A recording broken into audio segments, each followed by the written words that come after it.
Mes respects à tout le monde, bienvenue dans la forge du quantum. Aujourd'hui, atelier TERA numéro 5, multiplication par 7.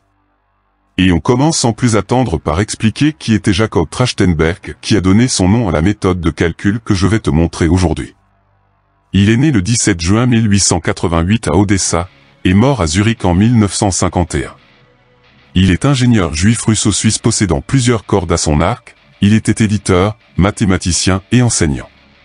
Arrêté par la Gestapo en 1938, il fut ensuite expédié dans un wagon à bestiaux vers un camp de concentration. Pour garder sa santé mentale optimale, il se réfugia dans un monde à lui, un monde de logique et d'ordre, un monde de chiffres et de nombres. Alors que son corps devenait chaque jour plus émacié, et que tout autour de lui n'était que mort et destruction, son esprit refusait d'accepter la défaite et suivait les chemins des mathématiques. Sans livre, ni papier, ni stylo, ni crayon, juste son cerveau. Son esprit était occupé, arrangeant et réarrangeant les nombres, trouvant de nouvelles façons de les manipuler. Au cours de ces longues années dans l'enfer des camps, il consacrait chaque instant libre pour simplifier les calculs mathématiques, concevant des raccourcis pour tout, multiplication, division, carré, racine carrée, etc. Faute de papier, il griffonnait ses théories sur des bouts d'emballage, des vieilles enveloppes, au verso de feuilles de travail allemandes soigneusement conservées. Parce que même le papier était rare, il travaillait surtout dans sa tête, n'inscrivant que les théories finies. Aujourd'hui, toutes les personnes qui utilisent la méthode Trachtenberg la trouvent si facile que tous les problèmes peuvent être résolus de tête. La puissance de cette méthode a été exprimée dans le film Marie, sorti en 2017, dans lequel une écolière de 7 ans, prénommée Marie, étonne son institutrice en faisant des calculs de plus en plus complexes. Je crois qu'il serait judicieux de ma part de faire quelques rappels de numération, en commençant par les entiers et à l'aide de ce tableau. Il est composé de 4 catégories de nombres, qui sont les suivantes, unités, mille, millions et milliards, chacune est coupée en 3 parties, unités, dizaines et centaines. Par exemple, 123 se positionnera ainsi dans le tableau, une centaine, 2 dizaines et 3 unités. Pour 4 567 890, il suffira de placer le chiffre 4 au bon endroit et le reste suivra. On passe à la numération des nombres décimaux avec ce tableau. La partie entière sera à gauche, la partie décimale à droite et une virgule permettra de les séparer. Par exemple, 0,123 prendra cette position, et 45,6 viendra ainsi. 789 n'ayant pas de partie décimale, il sera aligné sur la virgule, c'est-à-dire à sa gauche directement. La partie entière d'un nombre sera désignée par la lettre grand E, dont les parenthèses qui suivent contiennent le nombre. Elle a aussi une autre écriture, le nombre étant entouré d'une paire de demi-crochets fermés avec la partie incurvée en bas. La partie entière, comme on l'a vu précédemment dans le tableau, est la partie située à gauche de la virgule. La partie entière de 0,123 est donc 0. Celle de 45,6 est 45. Celle de 789 est lui-même. Cette partie entière est très utilisée par Trachtenberg dans toutes ses méthodes. On peut voir dans l'extrait de son livre, traduit en anglais, qu'il l'appelle « half » entre guillemets. Je te conseille de mettre la vidéo sur pause si tu souhaites lire ce petit passage. Maintenant que tu as les tenants et aboutissants nécessaires, nous allons pouvoir rentrer dans le vif du sujet, et voir comment s'applique cette méthode pour la multiplication par 7. La procédure est la suivante. En premier, tu vas écrire le nombre en vertical, les unités en bas. Puis tu rajoutes un 0 au-dessus du chiffre du haut. La procédure exige que tu parcours chaque chiffre, de bas en haut, avec un calcul simple mais redoutable. Tu prends ce chiffre noté grand N, tu le doubles, puis tu le sommes à la partie entière de la moitié de son voisin du dessous, et tu rajoutes 5 si ce grand N est impair. Bien entendu, il ne faudra pas oublier d'additionner une éventuelle retenue. Tu obtiendras petit n qui sera un chiffre du produit du multiplicand par 7. Quoi de mieux que de mettre les neurones dans les nombres pour comprendre le fonctionnement de cette méthode? Je vais te guider sur 2 exemples pour que tu vois comment appliquer concrètement cette technique. Commençons simple avec 1234 x 7. Par convention, je vais écrire en bas à gauche, et dans un cartouche marron, le nombre à multiplier, appelé aussi multiplicand, ici 1234, et le chiffre sur lequel je travaille sera de la même couleur que la bordure de l'étape, seulement rouge ici. En bas à droite, en vertical aussi et dans le même cartouche, j'afficherai le produit de sa multiplication par 7. Ce produit sera formé de bas en haut, il faudra donc le lire de haut en bas à la fin. Je rappelle la procédure. Tu prends ce chiffre noté grand N, tu le doubles, puis tu le sommes à la partie entière de la moitié de son voisin du dessous, et tu rajoutes 5 si ce grand N est impair. Si retenu, tu l'additionnes. Tu obtiendras petit n qui sera un chiffre du produit du multiplicand par 7, produit qui sera formé de bas en haut. Premier chiffre, 4, en rouge dans le cartouche de gauche. 2 x 4, 8. 4 n'a aucun voisin du dessous, donc la somme avec la partie entière de la moitié de ce voisin inexistant donnera 8. Comme 4 est pair, 8 ne change pas. De plus, aucune retenue donc, tu poses 8 en bas à droite, et tu passes au chiffre du dessus, le 3. Tu appliques la même procédure. 2 x 3, 6. Le voisin du dessous de 3 est 4, donc 6 plus la partie entière de la moitié de 4 donne 8. 3 étant impair, tu rajoutes 5 à ce 8 pour obtenir 13. Tu poses 3 dans le cartouche de droite, au-dessus du 8, et tu retiens 1. Tu passes au chiffre du dessus, le 2.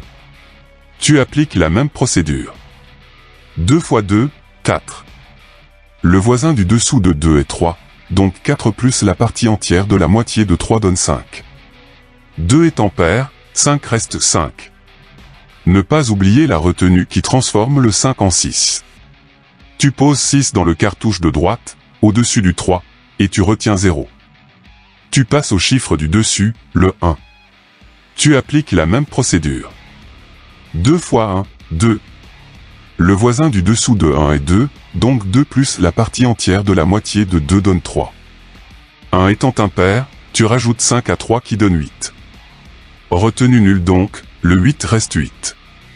Tu poses 8 dans le cartouche de droite, au-dessus du 6, et tu retiens 0.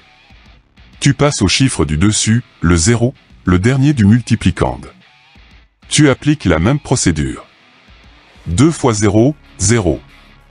Le voisin du dessous de 0 est 1, donc 0 plus la partie entière de la moitié de 1 donne 0. 0 étant pair, 0 reste 0. Retenue nulle donc, le 0 ne change pas. Tu poses 0 dans le cartouche de droite, au-dessus du 8, et c'est fini. Le produit se lira de haut en bas dans le cartouche de droite dont 1234 x 7 est égal à 8638. Rien de bien compliqué, n'est-il pas? On va réitérer avec un nombre un peu plus grand. Si tu restes concentré, tout va bien se passer. On va calculer 95 867 x 7. Comme précédemment et par convention, je vais écrire en bas à gauche, et dans un cartouche marron, le nombre à multiplier, appelé aussi multiplicand, ici 95 867, et le chiffre sur lequel je travaille sera de la même couleur que la bordure de l'étape, seulement rouge ici. En bas à droite, en vertical aussi et dans le même cartouche, j'afficherai le produit de sa multiplication par 7. Ce produit sera formé de bas en haut, il faudra donc le lire de haut en bas à la fin. Tu prends ce chiffre noté grand N, tu le doubles, puis tu le sommes à la partie entière de la moitié de son voisin du dessous, et tu rajoutes 5 si ce grand N est impair. Si retenu, tu l'additionnes. Tu obtiendras petit n qui sera un chiffre du produit du multiplicand par 7, produit qui sera formé de bas en haut. Premier chiffre, 7, en rouge dans le cartouche de gauche. 2 x 7, 14. 7 n'a aucun voisin du dessous, donc la somme avec la partie entière de la moitié de ce voisin inexistant donnera 14. Comme 7 est impair, tu rajoutes 5 à 14 et il devient 19. De plus, aucune retenue donc, tu poses 9 en bas à droite, tu retiens 1, et tu passes au chiffre du dessus, le 6. Tu appliques la même procédure. 2 x 6, 12. Le voisin du dessous de 6 est 7, donc 12 plus la partie entière de la moitié de 7 donne 15. Comme 6 est pair, 15 reste 15. Avec la retenue, ce 15 se transforme en 16. Tu poses 6 dans le cartouche de droite, au-dessus du 9, et tu retiens 1. Tu passes au chiffre du dessus, le 8. Tu appliques la même procédure. 2 x 8, 16. Le voisin du dessous de 8 est 6, donc 16 plus la partie entière de la moitié de 6 donne 19. 8 étant pair, 19 reste 19. Ne pas oublier la retenue qui transforme le 19 en 20. Tu poses 0 dans le cartouche de droite, au-dessus du 6, et tu retiens 2. Tu passes au chiffre du dessus, le 5. Tu appliques la même procédure. 2 fois 5, 10. Le voisin du dessous de 5 est 8, donc 10 plus la partie entière de la moitié de 8 donne 14. 5 étant impair, tu rajoutes 5 à 14 qui donne 19. Retenue de 2 qui transforme le 19 en 21. Tu poses 1 dans le cartouche de droite, au-dessus du 0, et tu retiens 2. Tu passes au chiffre du dessus, le 9. Tu appliques la même procédure. 2 fois 9, 18. Le voisin du dessous de 9 est 5, donc 18 plus la partie entière de la moitié de 5 donne 20. 9 étant impair, tu rajoutes 5 à 20 qui donne 25. Retenue de 2 qui transforme le 25 en 27. Tu poses 7 dans le cartouche de droite, au-dessus du 1, et tu retiens 2. Tu passes au chiffre du dessus, le 0, le dernier du multiplicande. Tu appliques la même procédure. 2 fois 0, 0. Le voisin du dessous de 0 est 9, donc 0 plus la partie entière de la moitié de 9 donne 4. 0 étant pair, 4 reste 4. Retenue de 2, qui transforme le 4 en 6. Tu poses 6 dans le cartouche de droite, au-dessus du 7, et c'est fini. Le produit se lira de haut en bas dans le cartouche de droite donc, 95 867 fois 7 est égal à 671 069. Fastoche. À faire, encore faire, refaire et de nouveau refaire pour que cette méthode te devienne naturelle et banale à réaliser, en appliquant la mise en page que je te propose qui permet de ne pas te perdre dans la procédure. Et si tu as un décimal à multiplier? Aucun problème. La méthode ne fonctionne à la base qu'avec les entiers relatifs, mais il existe des astuces pour l'appliquer sur un décimal. La première consiste à le multiplier par 10 puissance n pour le transformer en entier, puis d'appliquer la méthode de Trachtenberg et à la fin, de multiplier le produit par 10 puissance moins n, la valeur de n étant identique à la première et dernière étape. La seconde, moins mathématique mais plus rapide, consiste à ne pas se soucier de la virgule, d'appliquer la méthode de Trachtenberg puis de placer une virgule sur le produit, de telle sorte d'avoir le même nombre de décimales que le multiplicande, qui est le nombre que tu veux multiplier par 7. Un conseil important, papier et stylo te seront indispensables pour t'aider au début, mais avec de l'entraînement régulier, tu pourras t'en passer sans problème. On termine par une petite conclusion. La méthode semble plus compliquée qu'une banale multiplication posée par 7, et c'est vrai. Et puis, connaître une méthode qui te permet de calculer sans poser, c'est bon à prendre, n'est-il pas? Elle permet néanmoins de te préparer aux autres multiplications qui sont abordées progressivement par ordre croissant.